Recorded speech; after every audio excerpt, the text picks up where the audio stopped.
You ask Tiger to solve. This deals with linear equations with one unknown.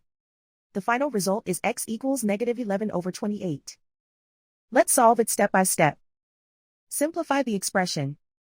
Expand the parentheses. Simplify the arithmetic. Expand the parentheses.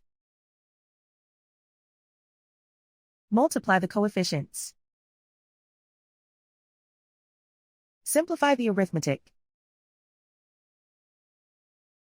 Group like terms. Simplify the arithmetic. Group all constants on the right side of the equation. Subtract 11 from both sides.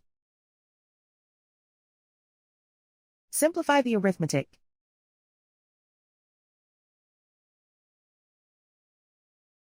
Isolate the k. Divide both sides by 28. Simplify the fraction. And so the final result is x equals -11/28.